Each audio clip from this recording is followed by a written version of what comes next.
देखिए, इसमें सारी स्थिति सबके सामने है। कल हमने पार्टी के महामंत्री संजय भाटिया जी को हिसार में भेजा था। सब नेता कार्यकर्ताओं से मिलकर के आए और उन्हें सारी स्थिति स्पष्ट की है। देखिए, मैंने एक बात कही है कि सारी स्थिति के ऊपर हमारे महामंत्री ने कल हिसार के अंदर कार्यकर्ताओं से भी बात की। हमारे सब विधायक वहाँ डॉक्टर कमल गुप्ता, मेयर, जिला अध्यक्ष सब लोगों से चर्चा करके और कल वहाँ एक वक्तव्य उन्होंने जारी किया। नरेंद्र मोदी जी की जो दूसरी पारी शुरू हुई है केंद्र सरकार के नाते, उसका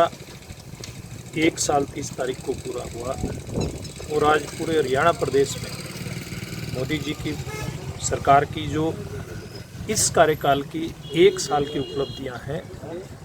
उनको लेकर के वो कोरोना से पूर्व के काल की और कोरोना के समय से लेकर के अब तक की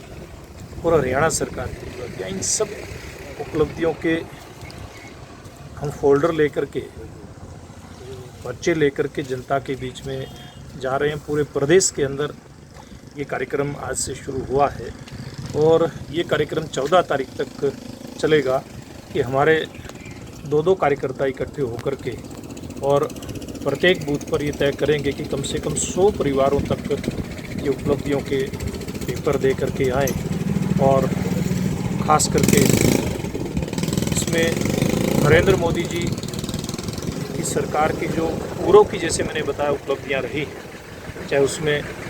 धारा 370 को ख़त्म करना हो, सिटीजनशिप अमेंडमेंट एक्ट लेकर के आना हो, 3 तलाक का बहुत बड़ा मुद्दा हमारे मुस्लिम समाज का था, वहाँ हमारी बहनों का उत्पीड़न होता था, उसको ख़त्म करने की बात हो, अयोध्या में राम मंदिर का निर्माण हो, इसका मार्ग प्रशस्त करने की बात हो, बहुत सारी ऐसी बातें इस 1 साल के कार्यकाल में हुई है। और गरीब के लिए, किसान के लिए, मजदूर के लिए, छोटे व्यापारी से लेकर के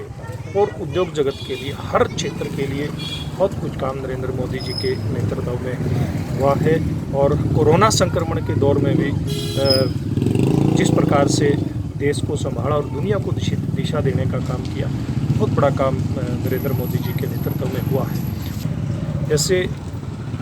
आर्थिक संकट पूरी दुनिया के साथ साथ देश पर भी आया, इसके लिए 20 लाख करोड़ का एक जो पैकेज दिया और उसमें खास करके उनका एक आग्रह, उन्होंने एक बात कही कि वोकल फॉर लोकल, यानी कि हम लोग स्वदेशी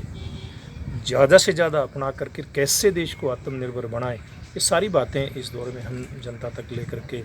जाएंगे, क्योंकि आज के दिन देश की अर्थव्यवस्था को अगर दोबारा से खड़ा करना है तो हम सब लोगों की जिम्मेवारी बनती है कि हम जितना भी हो सकता है और जब से भी हो सकता है, जितना जल्दी हो सकता है, स्वदेशी उत्पादों को अगर प्राथमिकता देना शुरू करेंगे तो निश्चित रूप से बहुत जल्दी भारत इस सारे संकट से बाहर निकल करके आएगा।